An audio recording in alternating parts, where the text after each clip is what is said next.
பல வருஷத்துக்கு முன்னாடி நான் சென்னையில் வேலை பார்த்துட்டு இருக்கும் பொழுது ஒரு நாள் மழை பெஞ்சு முடிஞ்சிருந்தது. ஒரு முன்னிரவுன்னு வச்சுக்கோங்க. நான் அந்த எஃப்எம்மில் பாட்டு கேட்டுட்டு நான் நடந்து போயிட்டே இருக்கும் பொழுது திடீர்னு ஒரு மரத்துக்கு கீழே நல்ல வாசனை. அதுவரையும் அந்த மரத்தை நான் ஒத்து கவனித்தது கிடையாது. ஆனால் அந்த மழையோட எஃபெக்டாக என்னன்னு தெரியல, அந்த வாசனை இன்னும் கொஞ்சம் வீரியத்தோடு வீசிகிட்டு இருந்தது. அதுதான் பவளமல்லி மரம். அந்த பவளமல்லி மரத்துக்கு கீழே நின்று அந்த வாசனையை நுகர நுகர பல வருடங்களுக்கு அப்புறம் நான் அதை திருப்பி நுகர்றேன். அப்படி ஒரு சந்தோஷம், அப்படி ஒரு குதூகலம். ஏன்னா அது அந்த தடவை அந்த இடத்துல நான் நுகர்ந்த வாசனையை விட இதற்கு முன்னாடி எப்போ நான் நுகர்ந்தேனோ அந்த இடத்துக்கு என்ன அதை கூட்டிகிட்டு போச்சு.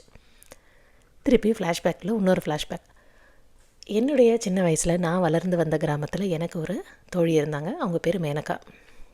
மேனகாவும் நானும் நெருங்கிய தோழிகள். என்னை விட 2-3 வயசு பெரியவளாக இருந்தாலும் எனக்கும் மேனகாவுக்கும் நல்ல ஸ்நேகிதம். குளத்துக்கு தண்ணி எடுக்க போனனாலும் ஒன்றா போவோம், கடைக்கு ஏதாவது வாங்க போனனாலும் ஒன்றா போவோம், ஹோம் ஒர்க் ஒன்றா தான் உட்காந்து செய்வோம்.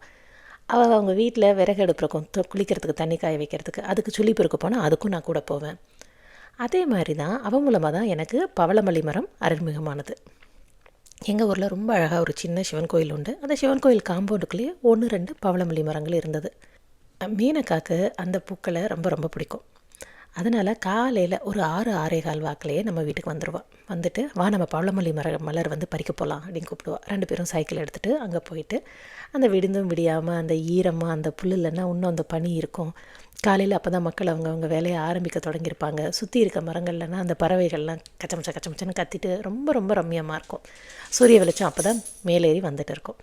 அது மாதிரி நேரத்தில் நாங்கள் 2 பேரும் போய் தரையில் விழுந்திருக்க அந்த மலர்கள் எல்லாத்தையும் எடுத்துகிட்டு முடிஞ்சால் மரத்தில் இருக்க 1-2 மலர்களையும் பறிச்சுப்போம். அந்த பூக்களை நான் எடுத்துகிட்டு வந்த மாதிரியே எனக்கு ஞாபகம் இல்லை. எப்போயுமே மேனகா தான் எடுத்துகிட்டு போவாள். அது அவள் தலையில் வச்சுட்டு ஸ்கூலுக்கு போவாளா, இல்லை அவளுக்கு பிடிச்ச சாமிக்கு பக்கத்தில் இருக்க பிள்ளையார் கோயிலில் போடுவாளா, அதை பற்றி எனக்கு எந்த ஒரு ஐடியாவும் கிடையாது. எனக்கு வேணுங்கிறது அவள் கூட நம்ம டைம் ஸ்பெண்ட் பண்ணணும், நல்லா ஜாலியாக போயிட்டு அந்த பூவெல்லாம் பறிச்சுட்டு வரணும், அவ்வளோதான் இருந்தது. அப்புறம் வருஷங்கள் ஓட ஓட அவள் பெரிய பெரிய கிளாஸ் போக ஆரம்பித்தா, நான் பெரிய கிளாஸ் போக ஆரம்பித்தேன். அப்புறம் எங்களுடைய தொடர்பு கொஞ்சம் கொஞ்சமாக கம்மியாச்சு.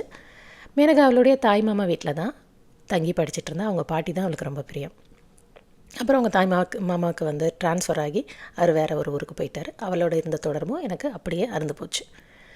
இப்போ மாதிரி ஃபேஸ்புக்கு இன்ஸ்டானா இல்லாதனால அவள் கூட எனக்கு எந்த ஒரு தொடர்பும் இல்லாமல் போயிடுச்சு.